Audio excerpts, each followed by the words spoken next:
welcome back to Tarot Tats and Tea. I've just got home after having met a friend of mine for coffee and a cake, and he very kindly presented me with a gift, or a number of gifts. First of all, he picked up a book for himself in TK Maxx and he saw that there was another one there. So he picked up the two, one for himself, one for myself. So I'm really delighted with the book of tarot. It's the Tarot, a collection of secret wisdoms from Tarot's mystical origins. It's a real tome and it's got works of many people in it, such as S.L. McGregor Mathers, Eliphaz Levi, P.R.S. Foley, Arthur Edward Waite, P.D. Ouspensky, Pappas, or Dr. Gerard Encors, Harriet Augusta Curtis and F. Homer, Manly P. Hall and A.E. Theorens, and others to just name a few. The foreword is written by Juliet Sharman Burke, and like I say, it's an absolute tome. It's full of knowledge, and the one section I'm really looking forward to getting stuck into is the section on symbolism, and the other one is on numerology. So there's a huge amount in here. So thank you so much. You know who you are. I really appreciate it. And then to add to that, he very, very kindly gifted me this, or these. This one here, Ask the Witch, a 78 cards and guidebook, Tarot Wisdom from a Timeless Coven. It's by Francesca Mattioni and Simone Pace. A deck of cards, wise witches, a pinch of magic and a manual to learn how to read the tarot cards. The witches in the deck are wild old ladies, ancient fairies, decadent goddesses, nocturnal creatures, ladies of chaos, girls of destiny and intrepid explorers who come from various traditions, beyond the mist or under the moon, to welcome the questions of passers-by. And it's the clamshell closing with a magnetic closing. The book, it's like this, and inside we've got our deck held in this box within a box, and the book that comes with it is this. The same blurb is on the back of the book that is on the box, and inside we have coloured pictures and interpretations and little stories about each card. There's the positive and negative interpretations of the cards, and it's or the light and shadow side, and it's really full of information. I actually shuffled them in the coffee shop, and we spent a good hour or more there, actually nearly 2 hours there, doing readings with this deck for each other. It is really amazing. It's a good size. I love the size of the cards. Let's see how they compare to a standard tarot. So let me grab my standard tarot here. Just pop this box down here for now.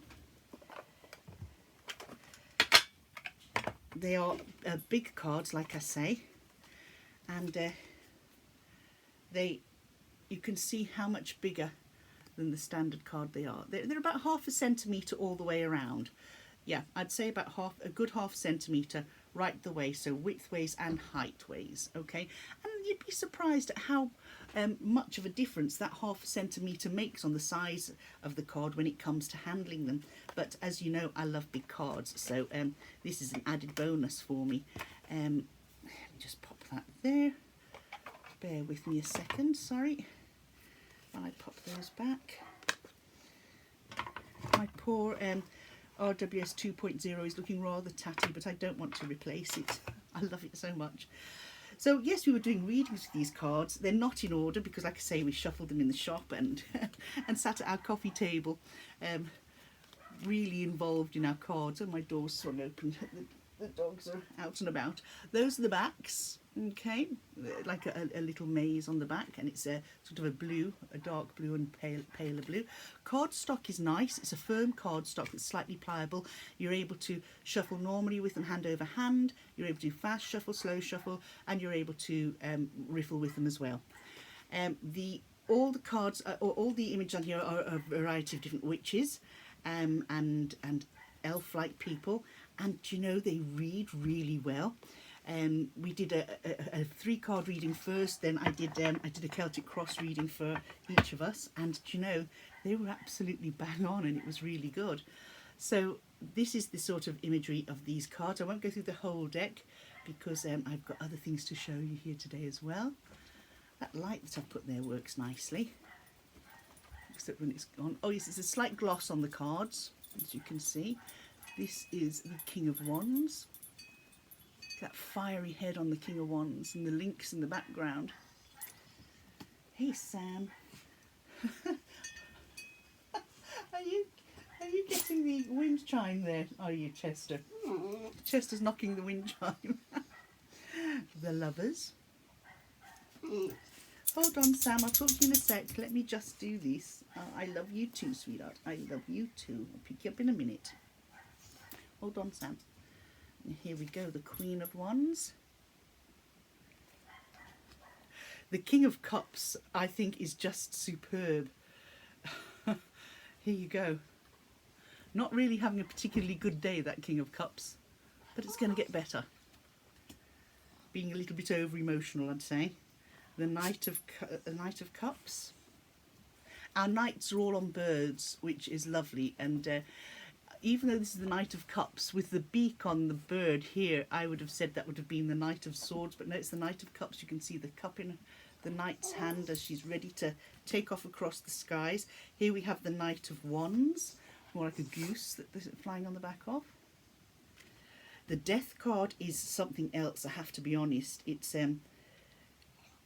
wow. You can feel quite a power of this one. It's quite a, there you go. It's lovely. It definitely depicts change anyway. Here we have the Five of Swords.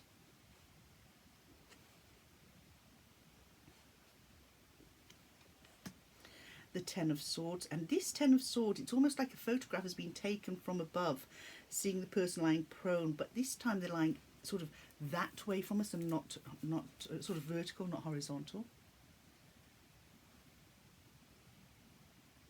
King of Pentacles is there you go, King of Pentacles. Oh, I hear you, Sam, I hear you. Don't be pulling my arm, you scratch when you do that. Here's the Nine of Cups. Our Nine of Cups are witches. In here, the witches' faces, it's almost like they have two sides, a younger face and an older face. Not in all of the cards, but in some of them. And this is one that I find that. You might be able to see it there. If you look, you've got this side here that appears quite young, and this side that looks more dinted and old.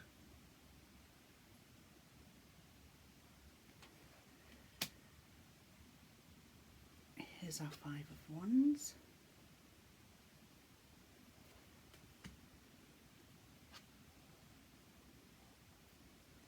You know, isn't it lovely when you make a friend, and that friend, you know, okay, you don't live in each other's ear or in each other's pocket. We meet up, say, once a month for a coffee, and it's really nice that they show their appreciation of your friendship, and get you something like this. It's just unbelievable. I was absolutely blown away. I can't thank him enough. The Empress.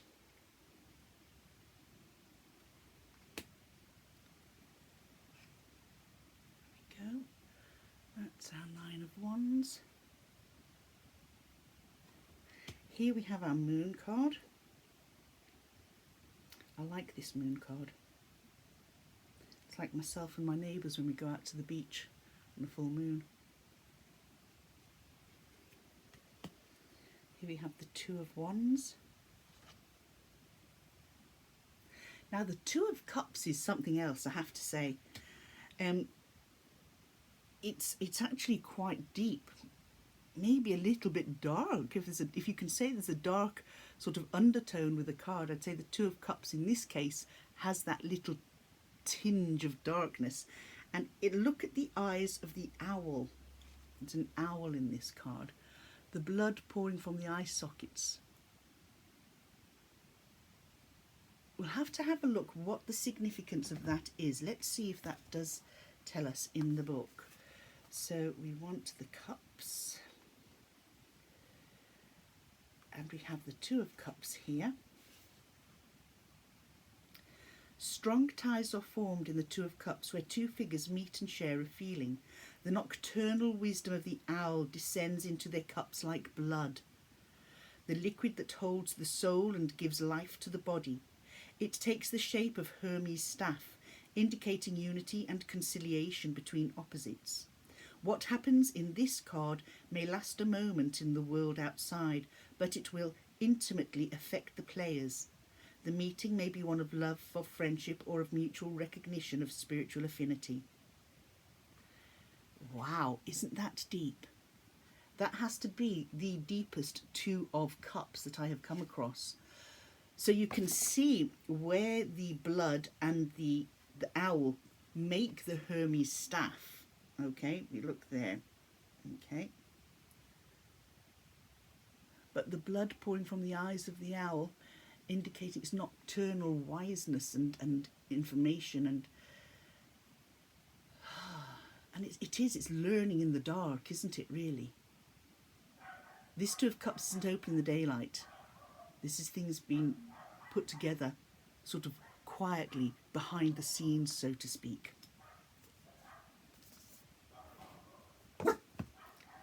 Here's the Tower. Now this Tower, it's almost as though the character in this Tower plays a role in the downfall of the Tower in the sense of an attacking mode, as opposed to it being this individual's tower crumbling. It's almost like there's been some sort of a war, something going on, and she's looking back after coming through battles.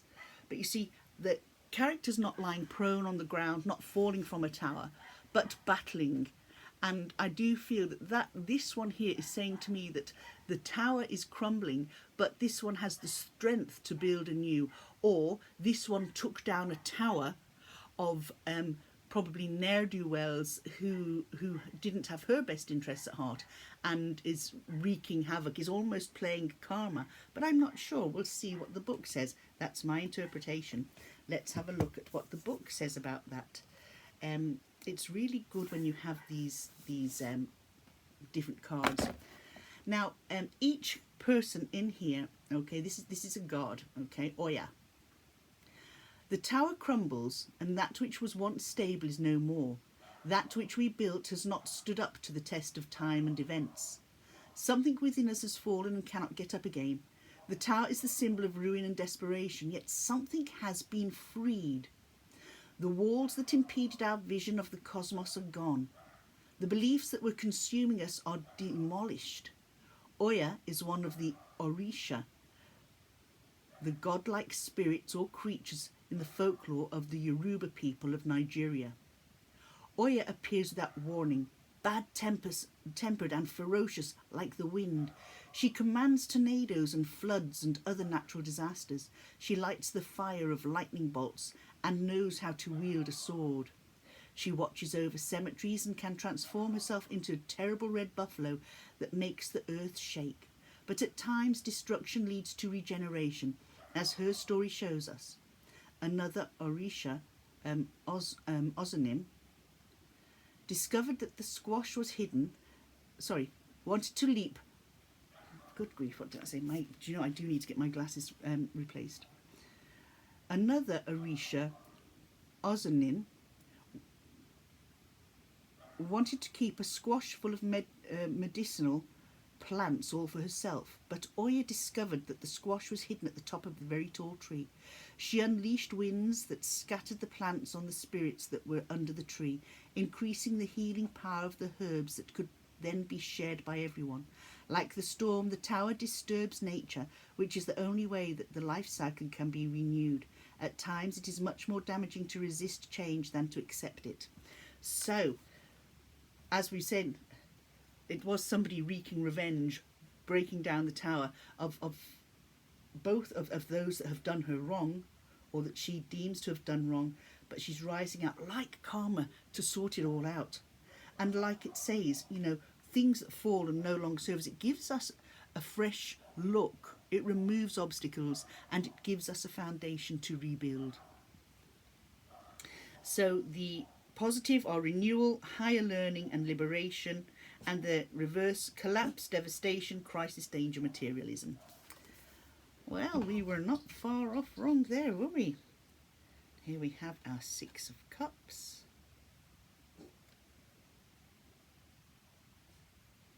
Yes, all that barking you could hear was from a couple of doors down.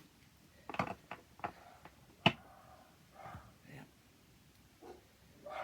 Now mine is starting.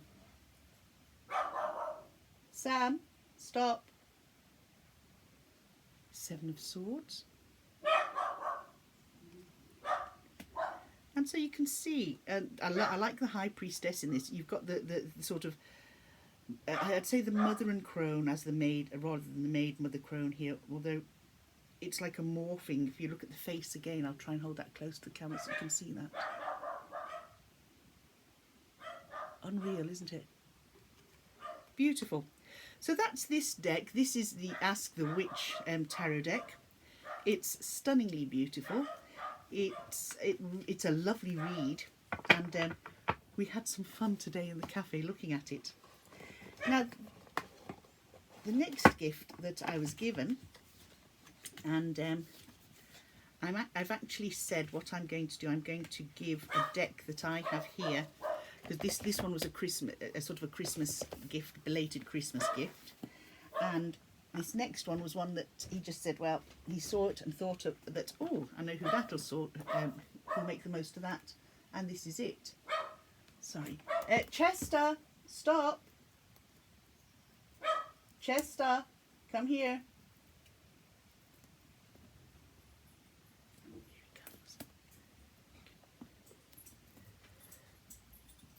So yes, I'm going to swap this deck that he's given me here. I'm going to actually do a trade with him and give him one of my Deviant Moon decks, because I have an extra copy of one of them, so that's what we're going to do. This deck is one that I hadn't seen before, and it's the Mystical Realm Tarot by Lisa Porter. So that's the deck. Okay, it's in a 2-part box. It's got our lovely purple ribbon with a chunky little book. Oh, I do like the backs on this. It's a standard sized tarot. Oh my goodness, the sides on this has got a yellow. Look at that. Isn't that so super cool? I love it. Those are the backs. Very regal looking indeed. Oh, wow. I'm loving it already, and I haven't even looked through it properly. Oh gosh, I'm going to be using this to read for others, definitely. Oh. Oh, sorry, just excuse my excitement there. This is just so gorgeous. It's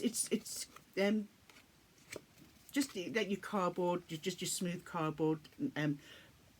Slight gloss to it, not quite matte. And that's our Fool.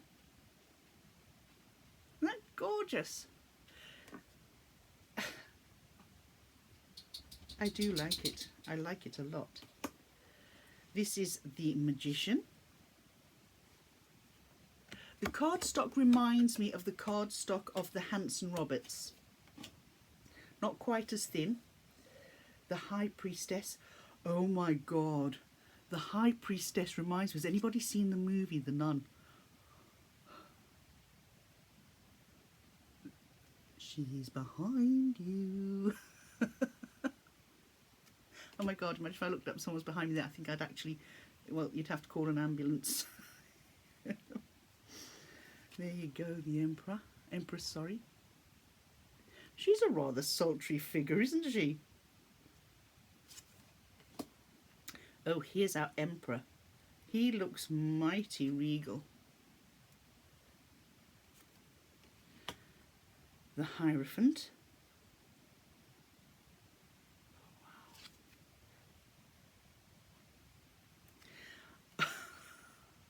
Okay, this is the Lover's card. I'm going to have to say something here. I think they must be going to McDonald's for their lunch. See if you can tell me why. Just look at the sun. The McDonald's symbol. But it really is lovely, isn't it? It's actually lovely. And it's like the angel above is grabbing the sun, saying, "No, no, McDonald, you're not getting in there. Leave them alone. They're just going to do their own thing." You know. The Chariot. So you can see the type of the style of card, the strength. The strength is just beautiful. Look at that for a strength card. The muscles on that lion. It's beautiful. The way that woman's looking at the lion saying, "This is my soul. This is my inside of me." And embracing her strength, embracing everything she can do and believing in herself. I love the Hermit. Oh yes, I love the Hermit. Look at that. He's in his cave, the stalactites and the stalagmites. Look at that. Isn't it gorgeous? The Wheel of Fortune's lovely too. Oh wow, I do like the Wheel of Fortune. Now, the Justice card is a beautiful card. I like that the character in the Justice card is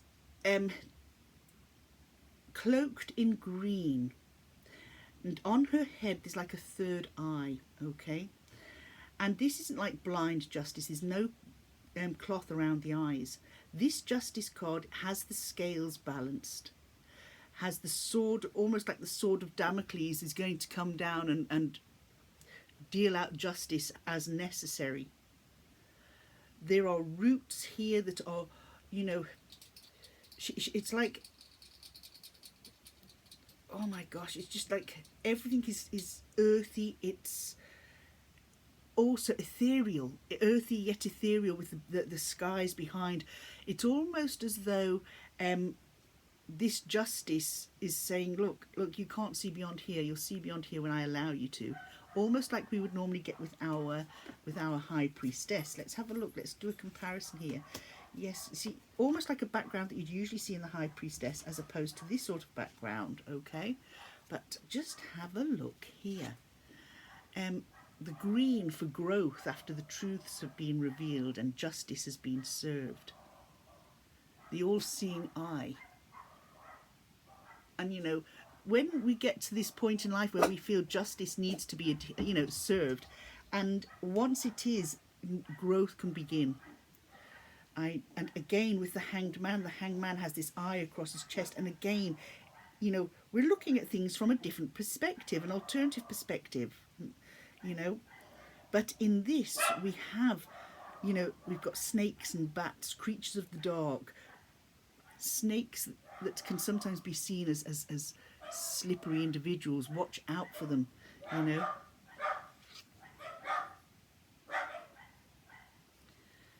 And our Death card. I'll just go through the majors. I'm going to have to close the windows because those dogs are setting mine off. Temperance. I love this Temperance. I love the halo, the colourful halo.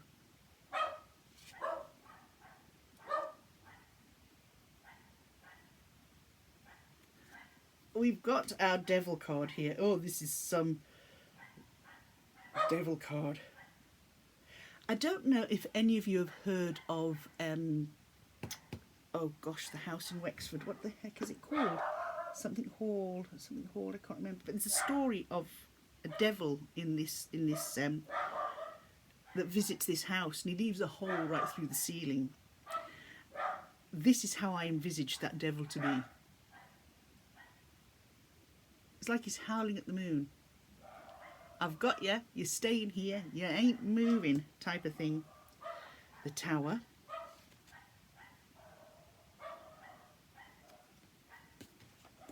The Star.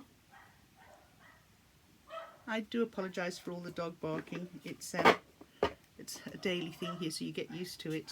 Sorry. The Moon. Mine are responding to what they can hear outside. Dear. The Sun. Judgment. And the World. And I'm just going to have to show you the aces, because you know what I'm like. I love my aces. Oh my gosh, they are lovely aces. And you know, normally this wouldn't be the sort of cardstock that I would be too fussed on, but you know, on this it suits this deck. It really does. I'm going to show the aces here. Oh, the Two of Swords and mighty as well. It's like Moses parting the sea. Look. Now, here are the 4 aces. We have the Ace of Pentacles. That beautiful ace. We have the Ace of Cups. Very Valentine-y. We have the Ace of Wands. And that's like ripples. I know it's the sun or the moon, the fire, passions, but it's like you throw out your skill and talent and plant that seed and watch it ripple out and grow, fanning the flames of passion, desire, ability, creativity. And our Ace of Swords. Just look at that. Quite simply gorgeous. Let's have a look at the book. Isn't it gorgeous? Now, oh, let me see. I tell you what, I'm going to pick out one. Oh, look at the Devil card, shall we? Now, we'll go back to our Devil card because he's one that sort of caught my eye simply because of the story I was telling you there. What the heck? Something called... oh my gosh, I can't believe the name's just left my head. I've been there that many times. I live in the country. I can't think. Oh, it'll come back to me at some point. Right, here's the Devil card. So remember that image. Okay, let me grab the picture. So, for this Devil card, the Devil is depicted as the horned goat of Mendes or Baphomet. Half goat, half man, he stands on his hooves. He stands on his hooves on top of his boxed-in pedestal. He screams with dominance, pleasure and pain within his indulgent realm of complete darkness and ignorance of anything sacred. The Devil is the ruler of his animalistic kingdom. He is bound in his kingdom. All 3 figures are bound in this realm. Sorry. Sam, stop. Sorry. Are bound in this realm. Sorry. Below him are a naked woman and man with chains around their necks. They are the complete mercy of their master. This woman and man have small horns and animals' tails. There you go, small horns and animals' tails, as you can see. This represents their absence of higher consciousness and addiction to base animal pleasures. Totally disconnected, from higher awareness. The man and woman stare at their God in awe and bewilderment, which shows their learned helplessness and inability to unbind from their prison of addictive pleasure.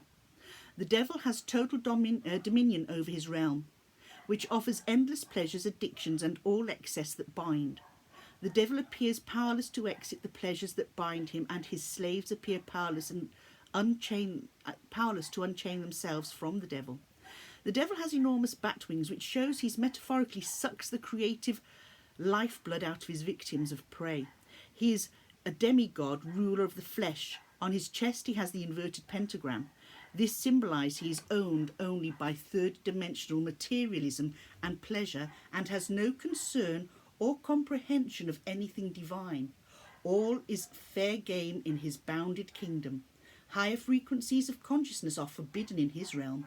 The Devil is totally divorced from his higher self and as are his captured prisoners.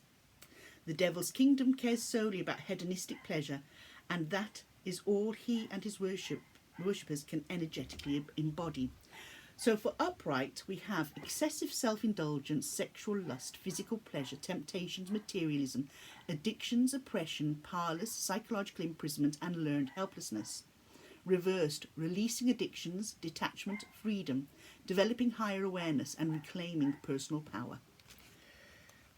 Wow. And in the book, this is what I like. It gives you the picture of the card, it tells you about the card, and then it gives you the upright and reversed keywords.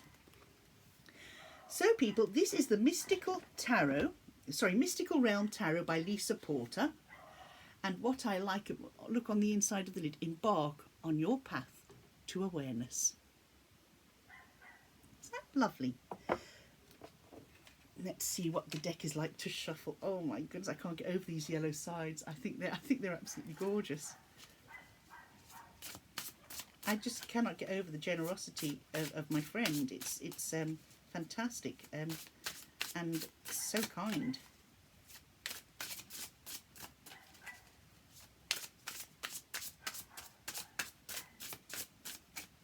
Now let's have a look here. Hand over hand, it shuffles nicely. Let's see what it's like as a riffler. I'd say it'd be perfect riffling cards.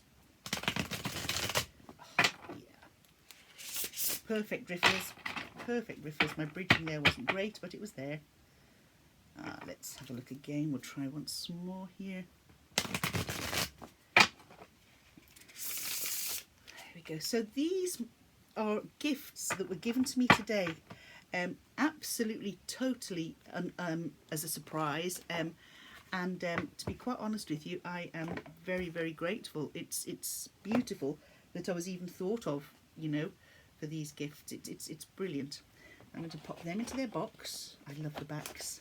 Pop the little purple ribbon there and the book in its place. And these now, there you go. So these are the two decks. Ask the Witch. There were two beautiful, beautiful gifts given to me today. I am just very, very lucky to have a friend that thinks of me like that, and has the shared interest of tarot and all things esoteric. I was going to do a deck that arrived in the post. I will do a different video on it. I will just show you, or will I? No, I'll leave it till I do the video.